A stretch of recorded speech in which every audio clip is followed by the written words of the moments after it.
સુરત મહાનગરપાલિકા દ્વારા શહેરના દક્ષિણ વિસ્તારના સર્વાંગી વિકાસને વેગ આપવા સાઉથ ઝોન બી ખાતે કેન્દ્રીય જળશક્તિ મંત્રી સી.આર. પાટીલે ₹44.52 કરોડના વિકાસ કાર્યોનું લોકાર્પણ અને ₹80 કરોડના કામોના ખાતમુહૂર્ત મળી કુલ અંદાજિત ₹124.42 કરોડના જનહિતલક્ષી વિકાસ પ્રકલ્પોની ભેટ આપી હતી। આ પ્રસંગે કેન્દ્રીય જળશક્તિ મંત્રીએ જણાવ્યું કે સુરત મહાનગરપાલિકા શહેરીજનોની સુવિધા અને સર્વાંગી વિકાસની દિશામાં સતત કાર્યરત છે।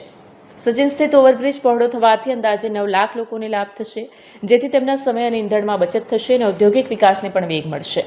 સુરતથી સચિન થઈ નવસારી જતા 90 મીટરના સ્ટેટ હાઈવે પરના હયાત સાતવલ્લા ઓવરબ્રિજને અંદાજિત ₹35.40 કરોડના ખર્ચે પહોળો કરાયો છે। ધારાસભ્ય સંદીપ દેસાઈના પ્રયાસોથી આ રેલવે ઓવરબ્રિજ પહોળો થવાથી Sachin GIDC, Hojiwala industrial estate અને નવસારી બિલીમોરા તરફ રોજિંદી અવરજવર કરતા હજારો વાહન ચાલકો માટે આ બ્રિજ સરળ અને સુગમ આવાગમનનો સેતુ બનશે। અંદાજે 9 લાખ લોકો વાહન ચાલકોને ટ્રાફિકની સમસ્યામાંથી પણ મુક્તિ મળશે। નમસ્કાર।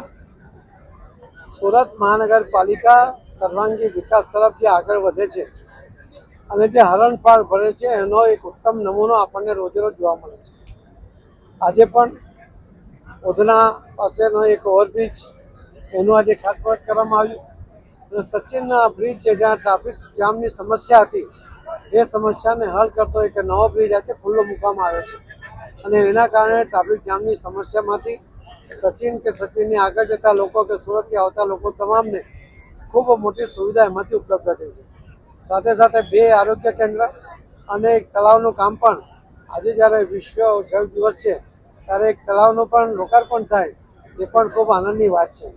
સુરત મહાનગરપાલિકાએ સર્વાંગી વિકાસ માટે પાણી હોય, રોડ હોય કે કોઈ પણ સુવિધા આપવાની હોય, શિક્ષણ હોય, આ દરેકમાં ઉત્તમ કામ કરીને ઉત્તમ ઇન્ફ્રાસ્ટ્રક્ચર સાથે ઉત્તમ ક્વોલિટી સાથે એને આ શહેરને પ્રદાન કરવાનો પ્રયત્ન જે કર્યો છે એના માટે એના સર્વ પૂર્વ પદાધિકારીઓને પણ, અધિકારીઓને પણ, કર્મચારીઓને પણ અને સફાઈ કર્મીઓને પણ બધાનો જ હું ખૂબ ખૂબ આભાર માનું છું।